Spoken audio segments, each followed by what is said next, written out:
Welcome to Journey to Joy Live, a podcast to promote wellness, resilience, and inspire joy. Be empowered to balance your mental, physical, financial, aspirational, and social health while providing mental health awareness and breaking down the stigma of mental illness in the Black community. I'm your host, Dr. If Joy, and I'm here to help you transform life's challenges into opportunities for joy. Let's begin the journey together. Hello, everyone. We're in episode 111. You are what you digest. Microbiome, mind, and mood. And I have joining me today Dr. Derica N. She's a pediatric gastroenterologist. How you doing? Hello. I'm doing well. Thank you for being here. So tell us more about who you are and what you do. So I am, like she said, I'm Dr. Derica Sams. I am a pediatric gastroenterologist, which means that I treat illnesses anywhere, I always say from the mouth to the anus. Yeah. So basically what that means, the things that you eat, pain that you may be having in your belly, what your stools look like or your poop looks like, as well as understanding the connection between the brain and the gut. Oh, yeah. We're going to talk a lot about that because there's definitely a big connection between the two. So how did you get into this? How did GI docs just say, hey, I want to go into talking about poop all day long? Listen, okay, so I knew that I wanted to. So when I was starting out, I knew patient population wise, I wanted to do pediatrics. But within pediatrics, I enjoyed like everything, right? I was like, I don't know what I want to do. Initially, I wanted to be like a hospitalist. And I was like, I think I'm going to do hospitalist work. Yeah. But then I felt like with hospitalists, again, no shade to hospitalists, but I felt like they were consulting everyone. And then, you know, you kind of got to respectfully wait for the experts to like, you know, get back at you. And I was like, I want to be one of those experts. So I was like, okay, so I need to be a subspecialist. And I was on a rotation for GI, and immediately it connected to me because it was like I was able to still do everything. Like your gut, it's so connected to every other organ system in your body. And so it was still, I got that feel of being able to do everything, but still the specialty, you know, and subspecialize. So that's kind of how it was, just going through residency and figuring out what defined me the most. Ah, that's so awesome. It sounds like you're super passionate about it. And you have your own private practice, right? Yes. So I own Pediatric Digestive Health and Wellness. I am here in Georgia, particularly real specifically Metro Atlanta, so in Loganville, Georgia. And we have been open for 6 months now, so it's been exciting. And I do all pediatric gastroenterology and hepatology, specifically looking at fatty liver disease. Liver, yeah. So you said we, so it's a group practice? Nope, it's just me. When I say we, meaning my team, you know, I put them in there because they really kind of help, you know, make sure things are flowing and moving the way in which they should. So yeah. That's dope. And so I imagine you have to see your patients in person, or do you have some remote patients? So I would say 95% is going to be in office that I'm seeing my patients. And then some quick follow-ups or things like that I might do online. And then I also do pediatric obesity medicine and family medicine, obesity health. And so for some of those follow-ups, when I'm doing kind of some check-ins, those are telehealth. Ah, okay. Because I mean, it's not a stupid question because I spoke with an OB-GYN who does everything purely telehealth. I'm like, OB-GYN? No, it's a particular fair. Right? So, right. That is fair. Yeah. Awesome. And you accept all insurances, or is there? Yes. So I accept all insurances. Awesome. Okay. Well, you can find her at pediatricgihealth.com. Yes, you can. And same with the socials. So let's jump right into it. We're talking about how you mentioned microbiome, and it affects our mind and mood. And I always hear about the brain-gut connection, the brain-gut axis, and I know very well how it's connected. And a lot of people, you know, talk about like, you are what you eat, you are what you digest. You feel the itis when you eat too heavy, or you feel good when you eat healthier. So it clearly is connected to your mental health. connected to your joy. And of course, if you feel stressful, you turn to food, and because food makes you feel well. So there's definitely a nice, good connection there. But can I hear you explain, as the GI doctor, what is the brain gut connection exactly? Yeah. So I always ask families, especially when the parents come in, I always say, you know how people say, I had a gut feeling? You hear that? Uh-huh. Or I Uh-huh. feel butterflies, Uh-huh. those type of things. It's truly not just a figure of speech, right? So your gut and your brain are in like constant conversations with each other through the brain gut axis. So it's basically like a two-way highway. Think of it like a super highway of like nerve signals, hormones, immune messengers. And like the main phone line is your vagus nerve, right? Mhm. And so when one side is upset, it's telling the other side, I'm upset with you. And so if your gut is inflamed, your brain is stressed. And so the other sides feel it. And so I kind of think of it that way, that like there's this Highway, yeah. beautiful pathway that's offshoot of every other connection of just the brain and the gut kind of talking to each other. Yeah, and if you think about it, like kids who might be depressed or anxious, they normally feel it in their belly. They have stomach aches, or school Uh-huh. avoidance, they get stomach aches. And I know for me, if I have like a huge test, like the boards or something, I Uh-huh. feel it. I am using that bathroom before the Yeah, test. it's true. It's crazy. Mm-hmm. Yeah. So it's definitely a good connection. And then, of course, the medications I prescribe, right? So the antidepressants, I'm always talking to my patients about how we have serotonin receptors in our brain, and they're also in our stomach. And those medications can cause upset stomach. So there's definitely a connection there as well. Correct. Yeah. So we're going to talk about microbiome, especially for people who don't know what it is. I mean, what is microbiome exactly, and why should we care about it? Perfect. So, okay.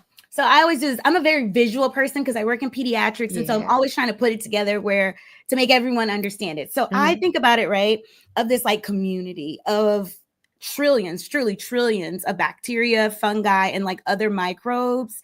And so they all live together. And that's within itself is the microbiome. But it's kind of like they run together in teamwork. So the microbes that you have here, right, with the Yeah. bacteria and things, they help you digest your food, right? They also can train your immune system, and they even help you produce those brain chemicals like you were talking about, like with serotonin, right?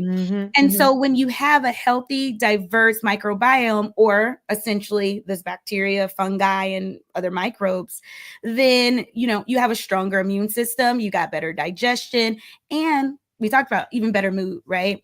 And so also the inverse is also true, right? So when it's out of balance, we call that dysbiosis. And so that can trigger inflammation. You'll have digestion problems, and kind of more, we'll talk a little bit more about it, the mental health challenges that you can have associated with it. Gotcha. And did you say when they're not balanced? Is that what you said? They Yeah, can so when they're out of balance, dysbiosis, then yeah, you can start to see a lot of other problems with your digestion, also inflammation, Yeah. and kind of mental health things as well. And what would make them not balanced? So I think definitely food wise. So if we're trying to think about what are some things in terms of food, so one, the types of food that you're putting in is going to be a big thing. And then stress as well plays a big role in what makes them kind of out of balance, would be those kind of the main medication, as you mentioned, Yeah, right? So yeah, your for sure. medication can make them, and illnesses, right? So you can get an illness, particularly say, for instance, you did get like a gastroenteritis, so a stomach bug, right? And that can kind of throw things out of balance, right? And so it can alter your microbes. And my younger kiddos, when I think about them, they're the kiddos that, may have a lot of ear infections. And so they're getting a lot of antibiotics. So again, the medication's changing and altering those things as well. Gotcha. So, there's this talk about probiotics, taking those, and how does that affect the balance of the microbiome too? Yeah, so when you're thinking about probiotics, okay, I Yeah. always say they're not all created equal. There's a lot of them out there that doesn't really necessarily have research behind them, right? And a lot of them aren't regulated.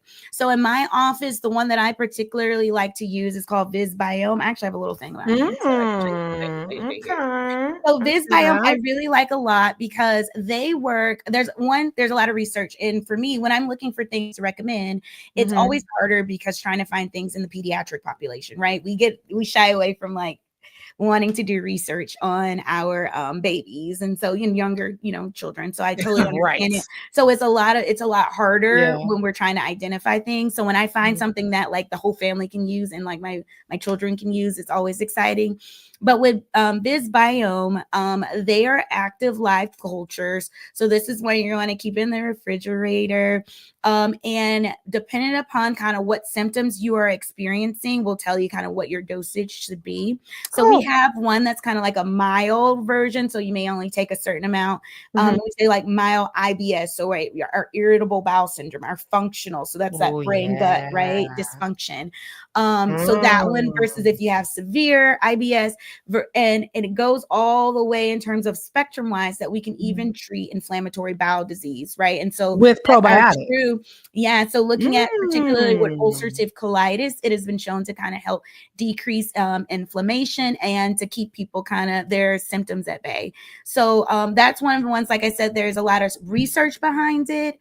And so it's one that I generally will offer or recommend in my office, in my practice. And it's for the family. See? Down to H2. So like, it makes me excited. Probiotics sounds like your fish oil, because I prescribe fish oil to basically all of my patients. Like, this will help you with your attention, your depression, your focus, and this, that, and the other. So it sounds like what you do. You basically recommend it to most patients, right? Yes. It's I do. Everybody. And it's also identifying, right? So if you are having any type of gut issues, one, identifying, because you may need to do other things before just incorporating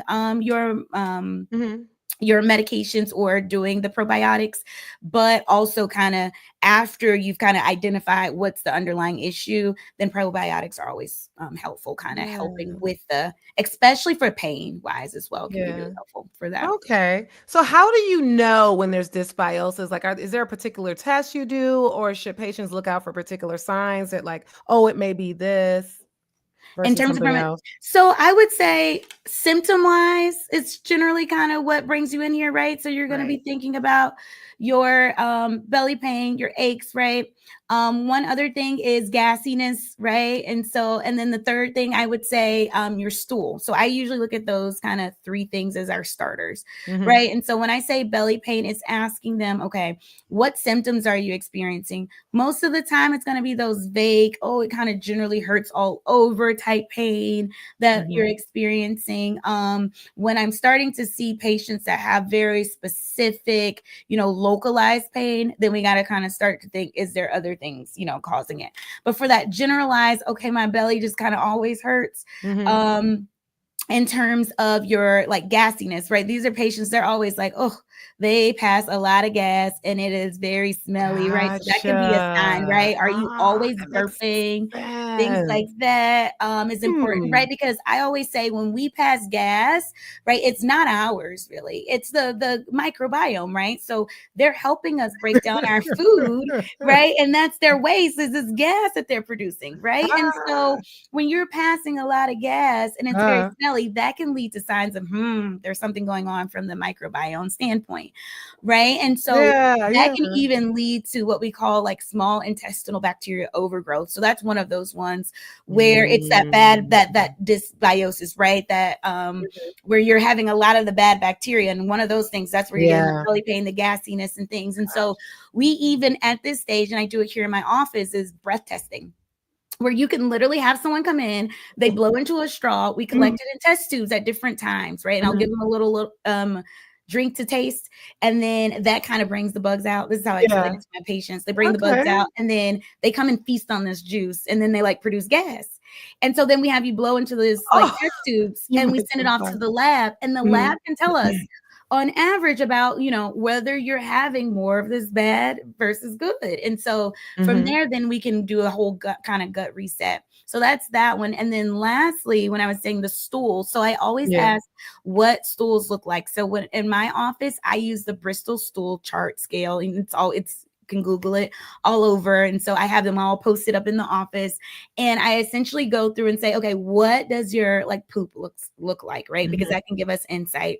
Are we dealing with someone with constipation? So that's your 1s and 2s that's on the scale, right? Is it normal, right? And it's coming out nice and soft, right? And that's your 3s and 4s. Or are we looking at something that's more like mushy to full watery, right? And so that's your 5, 6, 7s. And so there is a scale to kind of give you some idea of what's going on, and asking your frequency. So you should be pooping, right? Everyone should be pooping every 1 to 2 days. That's soft and easy to pass. And so if you're going 3 and 4 days, or when you do go, it's really hard, or if it's large in volume, then that can also kind of give us some insight about what's going on inside. That's good. You're really talking about poop all day. I had a patient. I had a patient who the parent was saying how he passes gas all the time, all day long. And it didn't occur to me that, get your microbiome checked, basically. Yeah. Yep. Totally can. And we can check it. He was being teased at school for it and everything. Oh, poor baby. See how it's so connected. So how can the health of our guts impact our mind and mood? That's what we're talking about. We're on a mental health podcast, especially when it comes to stress, anxiety, and depression. Great. So, okay. Again, I talk about, I put everything kind of in like in thought. So 95%, I know you mentioned, of serotonin, 95% of it is actually produced in your gut. Right. And we don't think about that. It's not this brain, it's actually, right, it's your other brain. So I always say, I always start out and be like, how many brains do we have? And most people are like, oh, it's 1. And I'm like, well, no, it's actually 2. Right. So you have your central nervous system. That's where everyone knows about. But you also have your enteric nervous system. Right. And so it has its own kind of, nervous system and its own brain, the way it processes. And so when you think about it, you're like 95%. That's right. And for everyone out there, serotonin, that's that feel good neurotransmitter. Right. That's the one that makes you feel good. So high serotonin, you feel great. And so your gut, actually, you have special cells that line your gut, right? The EC cells, right? I'm going to get too scientific, but there are cells that line your gut, and they rely on amino acids like tryptophan, right? So you get those in your, like, meats. Particularly people think about it like in your turkeys and stuff like that, but exactly. Proteins.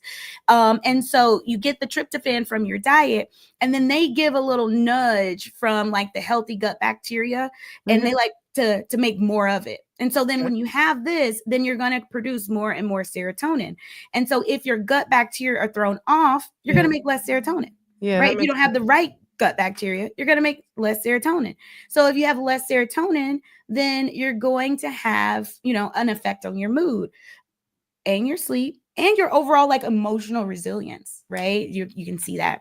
And, there's a lot of research looking into this now, because I feel like before it wasn't something that we kind of acknowledged before, but there's a research that came out before where they took women, right? And they had these women eat like probiotic rich yogurt like twice a day. And then they went and they measured the changes in the brain activity. And it showed that for the women that were eating these probiotic rich yogurts, they had measurable changes in their brain activity related to their emotion, which was kind of cool.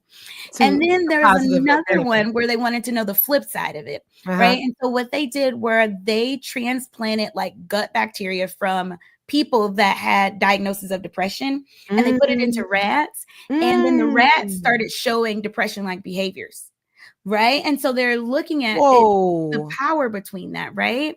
And so thinking through that, that's why it's also important to understand and monitor your stress levels, because stress, right, is actually one of the biggest like microbiome disruptors. And so when you're stressed out, you have your, we talk about your hypothalamus, your pituitary, your adrenal, right? All those things, it gets fired up, right? Your HPA axis. And so you start pumping out a lot of cortisol and your adrenaline, right? And from there, your cortisol, right? We always talk about that cortisol, right? It can weaken your gut. And then, there's this concept about like the leaky gut, but the overall picture of that is that you have this high amount of cortisol from stress. And then now your gut is going to allow inflammatory molecules to now get into your bloodstream, right? And so one, right? So now we're having that downstream effect. And then overall stress within itself can, slow down beneficial bacteria. And then now you got less helpful microbes to kind of help you, right? And so then this is like this vicious cycle of this gut inflammation, less serotonin, more anxiety, low That's mood. wild. That's because I don't even know if I understood that. I'm still on the whole 95% thing because I'm thinking here like serotonin's in the brain. That's how it affects the brain, the mood, emotions. So basically what you're saying that the serotonin travels through the bloodstream to get to the brain to make you feel a certain way, and everything else does as well as far as but it's being 95% is being produced in your gut. So that's probably, when you say you eat good, you're like, oh, I'm doing my happy dance, right? Eating makes you feel good, right? Food is very much tied to like emotions as well. For sure. That's what the comfort food is. Like, exactly, right? You're feeling good. That serotonin's high. But there's two types of, when you think of comfort food, it's like pizza, ice cream, cakes, and things like that make you feel good, comfort food. But there's the energy foods, the healthy foods that actually make you feel good. Because I've actually been trying to cut back on certain things lately, like meats and stuff, because I love meat. But I found that literally when I eat chicken and beef and those heavy meats, I just feel so drained. With the itis, right? You feel tired and you feel drained.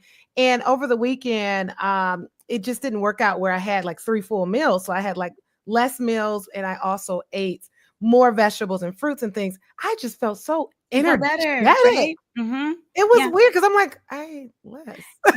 So when I have patients kind of alluding to that, when I have patients that say, you know what, Dr. Sams, I want to do just like a gut, reboot, reset.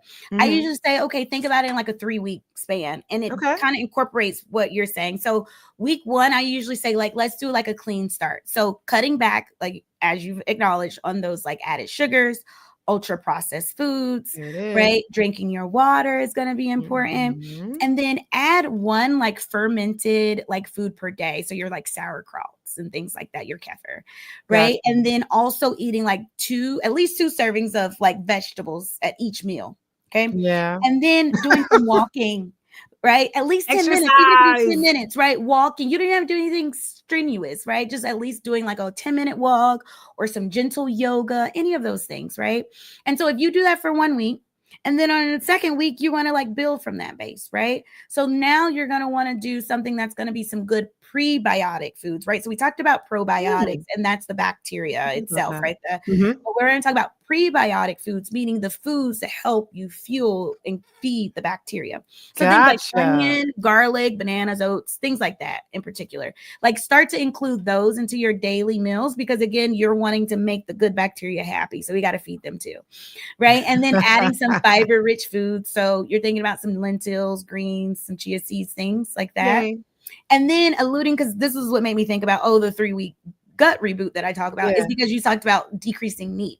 So on week two, I try to tell them if they can try to do like a meatless Monday and like decreasing, right? And at least just taking 1 day of the week out. And then again, I always talk about mindfulness. I love mindfulness. I love some good breathing exercises, right? And all of those things. And again, 5 to 10 minutes a day, right? And that's going to lower your gut stress. That's going to also decrease that cortisol. And then like week 3, diversifying. So, these are my patients who are like, or at least their families are overzealous and they're like, I got this. And I'm like, well, can you eat like 20 different plants this week?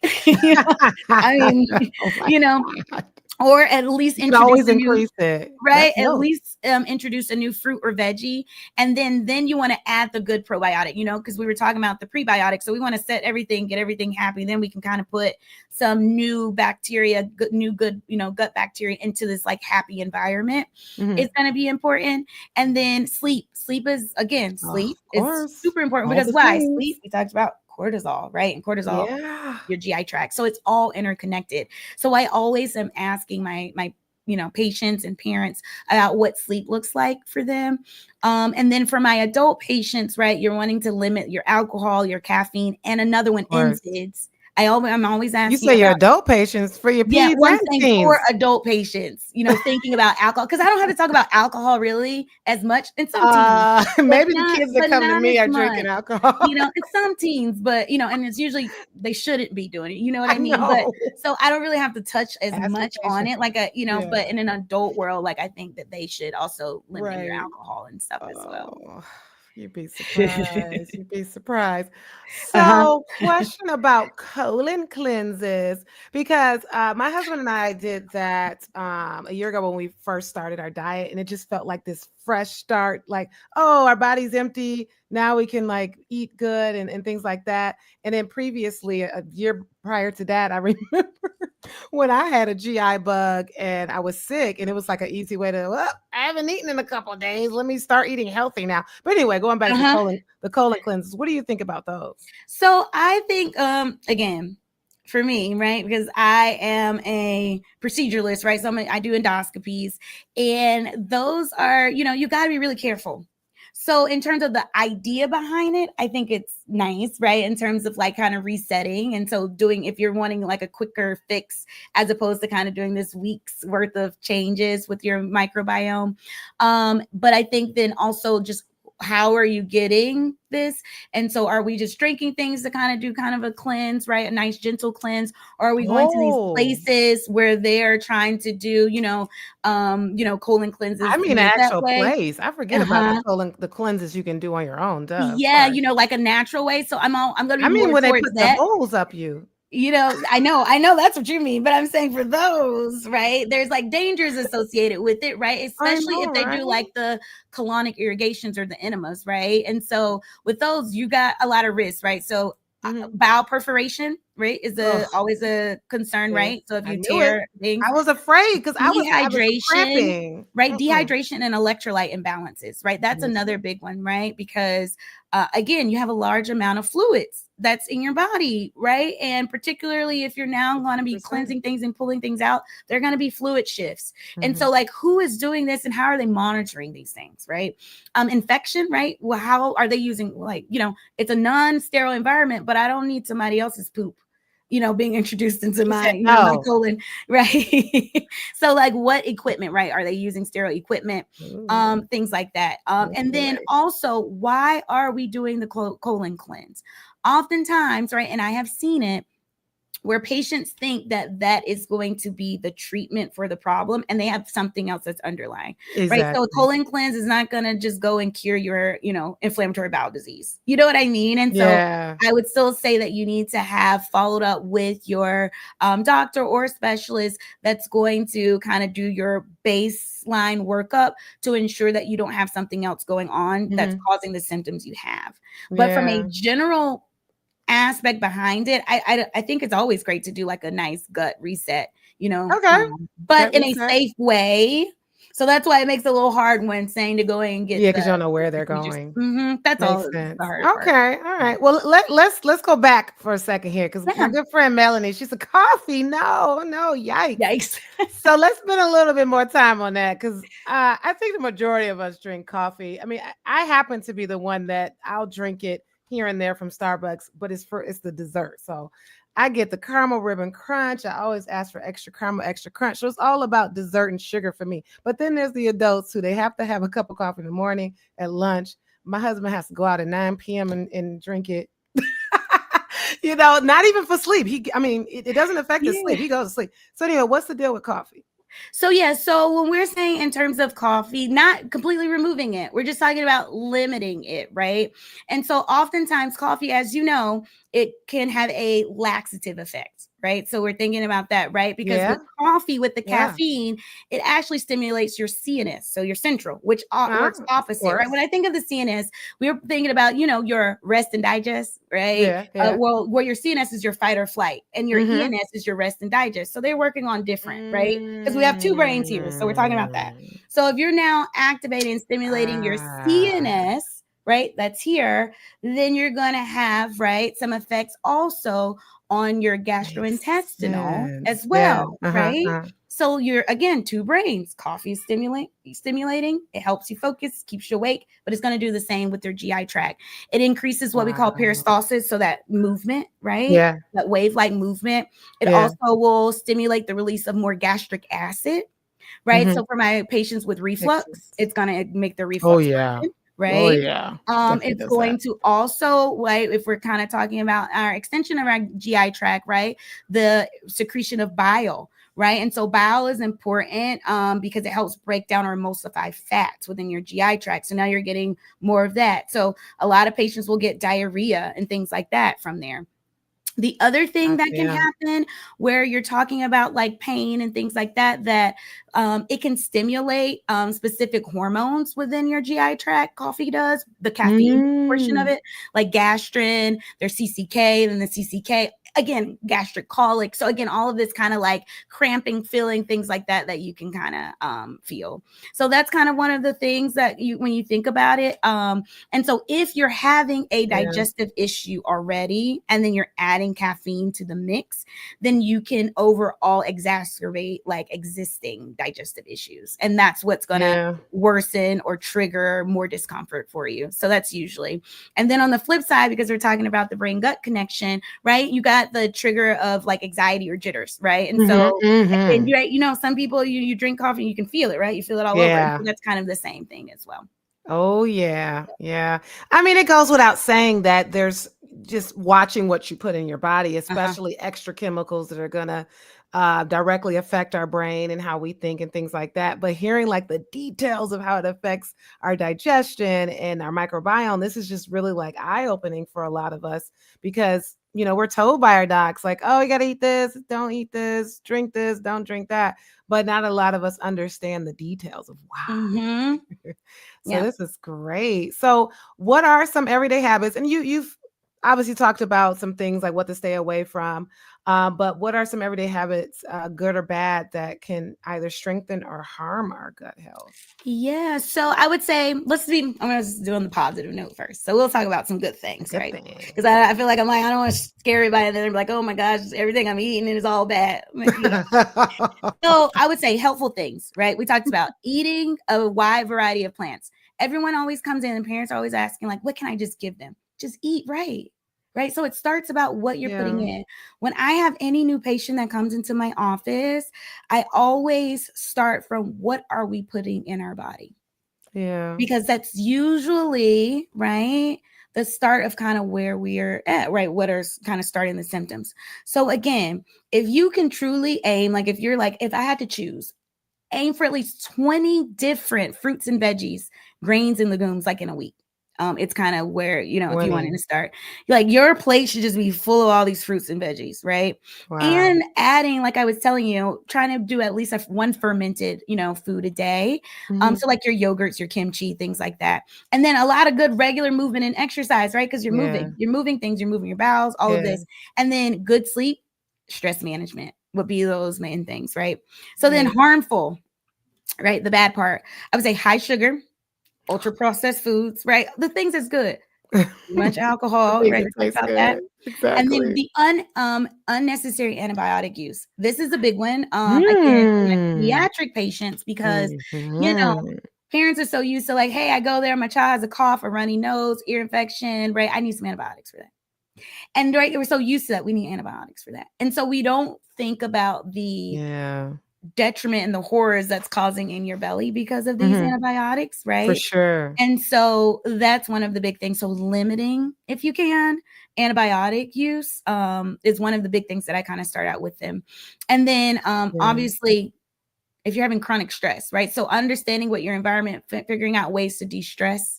One of the things that you can do are breathing exercises, right? If you do nothing else, taking some deep breaths and doing some breathing exercises, whether that's your box breathing, right? Breathing Mhm. in, really, you know, holding in there, or diaphragmatic breathing. And so Oh, I and talk explain about what that is. diaphragmatic Yeah. breathing, right? Where you're like pushing in and holding and pulling out, and you're moving your diaphragm along with your breath. And so there's a lot of different videos and things people can go Mhm. and look, you know, look YouTube. up in terms of how to like practice those. But I always explain, like, diaphragmatic breathing is not just something like, oh, there's just talking about breathing again. Like, the US government trains the Navy SEALs to do diaphragmatic breathing. So when they're out in like battle, come back and they get injured, like that helps to decrease those pain receptors significantly. So I'm just like, if the US Navy SEALs can do this, right? They're like the top, right? Then, you know, we should do these things, and it works. So I always explain that. So doing some of those things is helpful to decrease stress, and then also to kind of decrease pain receptors of stress using a TENS unit. So your TENS unit, you know, you think about those, they put on there, you see the little muscles and it makes your muscles twitch. You actually can put that on your belly too. And it helps to decrease some of that sensory overload and kind of help calm things down as well. So definitely figuring out what are some stressors and where are we getting stressors from, and then sleep. I always talk about sleep. Sleep. I don't think you told us to sleep. Get sleep. Yeah. Oh, it's so important. I mean, we're always talking about this, but I mean, it affects everything, you know, to have a healthy lifestyle. So if someone's listening, they have a sedentary lifestyle, they're eating pizza and soda just as they're watching this podcast right now, and they have some cramping. I mean, of course, they probably should go see you. But if they immediately did some of these changes, how long does it take to stabilize or balance their microbiome? Yeah, so I would say at least, at minimum, I always say 4 weeks, because essentially when we're looking at even from like okay, I'm going to go and buy these, like, you know, Visbiome today. Again, I'm not sponsored by Visbiome whatsoever. I just really like them. But like if they decided, hey, I want to go with this, you know, today, it usually takes about at least 4 weeks or so. Also, if they're on any antibiotics, so first you're wanting to make sure you're stopping from that. And then also another role is antacids. So how much of antacids are they taking? And if it's something that they should still be taking, sometimes we'll get started on medications and we just take it just because. And so we have to think about those antacid medications and how they disrupt your microbiome because they alter your stomach acid. And so your bacteria and your gut microbiome are at optimal pHs. And so when we start to alter those, we can see that. So I would say first, identify what you're on and how that's causing a disruption. And if there's things you can or can't peel away, right? If there's some things that you're on that's important, right, and you need it, then I'm not gonna tell you to stop that. You know what I mean? Like, you need to of course, take that. You need it. But if there aren't things, or if there are things that you're doing that you don't need, then kind of taking a moment to figure that out first, I think is important. And then from there, you can repopulate, like I said, your gut flora with some, you know, probiotics. And we talked about prebiotics, right? So you want to feed the bacteria good things as well. And, you know, within, like, I would say the first like 4 weeks or so, you might start to see a change. But when I have patients kind of restarting things, I usually, like, you know, have them do it for at least 6 to 8 weeks. And the reason for that is, like, people forget to take stuff. They don't do it. They miss it a couple of days in here and there. So if I tell them 6 to 8 weeks, I might get a good 4 weeks out of them. Tell them something longer. So we have a question from the audience. What about eating for your blood type? Yes. So I have, you know, I get patients ask me that all the time. So there is limited research that basically will say yes or no to that. So, you know, some I've read, you know, or I've heard, right, you know, people with O blood type needs to have more like protein. They need more meats. They need all of those things in their diet versus not. Again, there's a lot of limited kind of studies out.